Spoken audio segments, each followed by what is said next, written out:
José Enrico Valenzuela, que está con nosotros para hablar un poquito del resumen de lo que está pasando en Estados Unidos y Puerto Rico. Licenciado, qué alegría.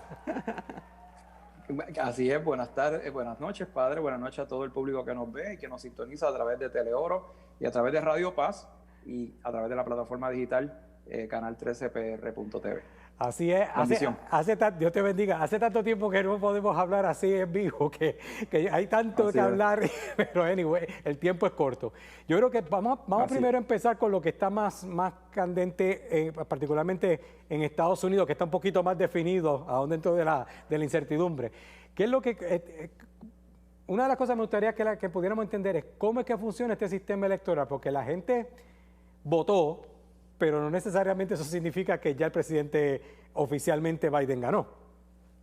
Correcto, la Constitución Federal provee unos mecanismos distintos a lo que es una votación directa como nosotros tenemos en Puerto Rico y pues por tal razón los estados más grandes, o sea, los estados con mayor población, debo decir, no necesariamente por tamaño, acumulan unos delegados que son los que se vota directamente lo que se llama el voto popular, es decir, si usted, por ejemplo, vive en Nueva York, pues para evitar que su voto valga menos que una persona de California, pues es proporcional a la población que está ahí y de ahí esos delegados caen en lo que es el colegio electoral y son los que tienen el mandato de votar en ese colegio electoral a favor del presidente por el cual fue delegado su voto. Es decir, no es un voto directo.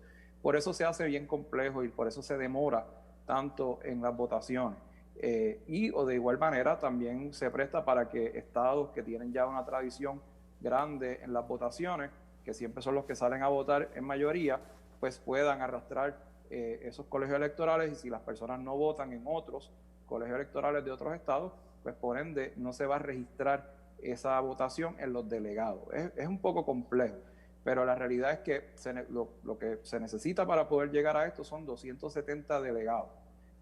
Y obviamente hay estados que tienen más delegados que otros y por tal razón pues fue tan reñida al principio de la elección porque habían estados claves como por ejemplo Florida, que se lo llevó el presidente Trump, estaba California, que se lo llevó el candidato Biden, y eso pues provocó de que haya unos estados claves para poder determinar el final de la elección, que en esta situación fue Arizona, uno de los estados puntuales, y a su vez Pensilvania, los que pudieron llevar al vicepresidente Biden a poder llegar a los 270 delegados y entonces poder prevalecer en la elección.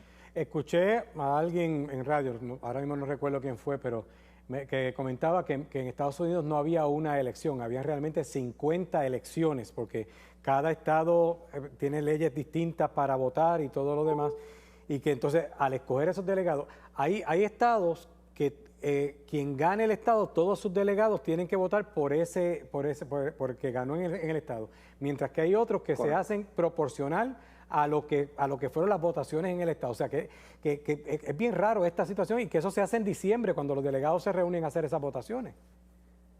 Así es.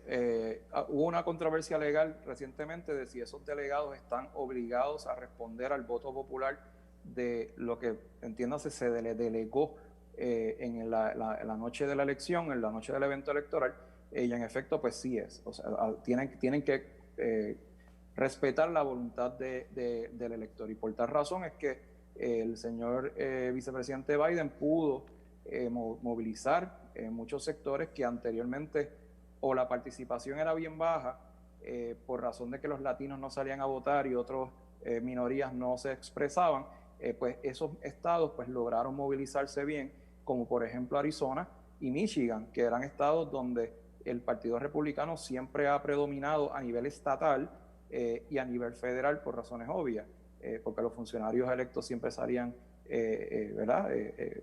favorecidos por razón de la movilización de todos los, mayormente personas que son estadounidenses pero que no son latinos. Y en esta situación el vicepresidente Biden pudo lograr la marca histórica mayor en Estados Unidos de sacar a votar a la mayor cantidad de electores en la historia de todos los Estados Unidos de América, lo cual lo llevó al triunfo. Ahora mismo pues se habla de que el presidente Trump está llevando unos trámites legales, unos recursos legales. ¿Podrá alguno de esos trámites prosperar? Lamentablemente no. Me parece que primero se le hizo tarde. Trató de crear una controversia innecesaria cuando no hubo ningún incidente de falta de limpieza en los procesos, como por ejemplo ocurrió en el año 2000, donde hubo una situación de unas máquinas donde se trató de votar y las mismas no funcionaron. Y al final del día el Tribunal Supremo Federal entró en la controversia y determinó que esos votos no se iban a contar, y por tal razón ganó el presidente Bush en aquel entonces en la elección de Bush versus Gore. En esta situación, lamentablemente para el lado de Trump, ¿verdad?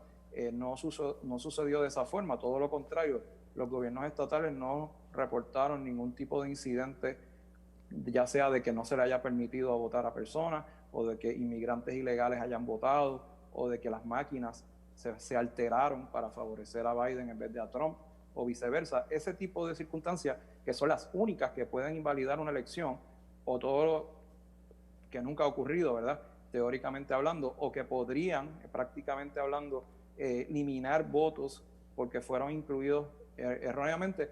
Esa situación no ha ocurrido hasta el día de hoy, así que por ende veo bien difícil de que puedan revertir esa elección donde da el vicepresidente Biden como el próximo presidente de Estados Unidos.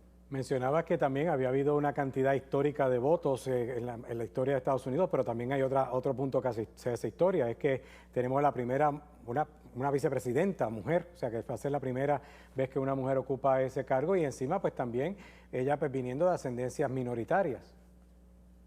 Correcto, y siendo católica también, dicho sea de paso, el vicepresidente Biden me refiero.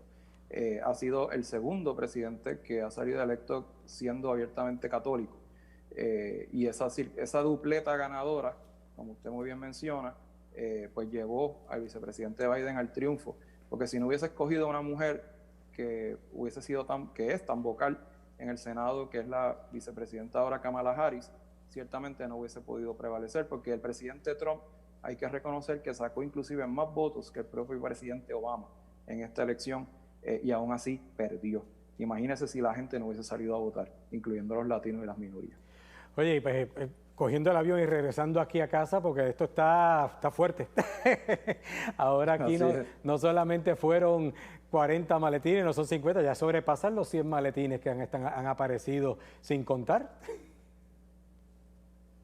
Así es, aparenta ser, según las últimas noticias, que fueron 174 maletines que acaban de aparecer, que no han sido contabilizados. Muchos de ellos son de distintas áreas. El problema es que no se puede predecir cuánta cantidad de votos hay en esos maletines. Honestamente creo que no va a haber diferencia cuando se contabilicen.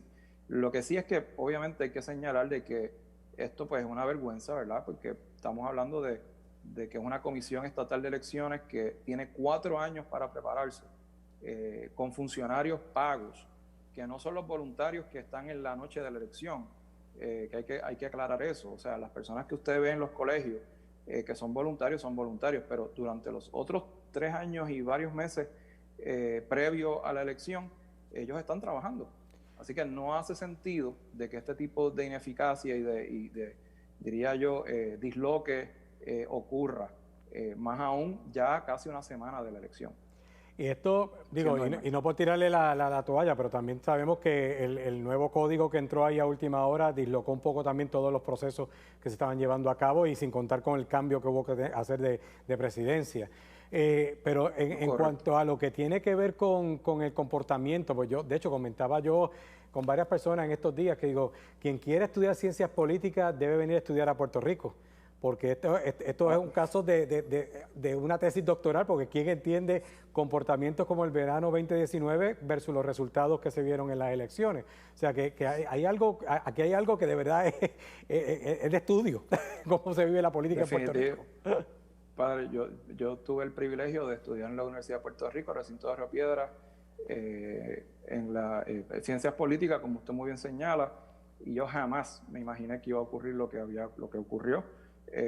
Tan es así pues que me dedico a ser comentarista político, estudié Derecho y tengo ventaja de tener acceso a la información de distintas fuentes, y esto jamás se esperaba sí hay una explicación que se refiere a la base de lo que se vota íntegro en Puerto Rico, que la base mayormente es del Partido Nuevo Progresista, y también por la opción del plebiscito que se incluyó en esta elección, lo cual movilizó también a mucha gente, y él sí salió favorecido con un 52%, me parece. Sí. Así que ciertamente eso pues, podría explicar el por qué ese voto consolidado íntegro, que siempre se identifica con el Partido Nuevo Progresista, sin importar quién sea el candidato, pues va a salir favorecido. Así ocurrió en el cuatrenio pasado, donde lo que obtuvo el señor gobernador en ese entonces, que renunció después, Ricardo Rosselló, solamente obtuvo un 41%.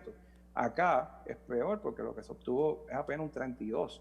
Así que se sigue reduciendo significativamente la cantidad de votos, lo que nos lleva a exigirle a la Cámara y Senado electos y al gobernador a que aprueben una segunda vuelta para que no haya duda de que esos dos que sacaron mayores porcentajes puedan volver a una elección y sea la mayoría del 50+1 quien escoja a este gobernante y no hayan esas controversias de querer presionarlo para renunciar porque se desentiende de la realidad, como ocurrió en el verano del 2019. Y ahí te voy a dejar una asignación, porque eso es algo de lo que se ha hablado mucho, pero tengo entendido que para poder lograr eso hay que hacer una enmienda constitucional, y para hacer enmienda constitucional habría que esperar hasta las próximas elecciones para consultarla, o sea, algo así, creo que es el proceso, o sea, que esto no sería algo que lo pueden decidir para mañana.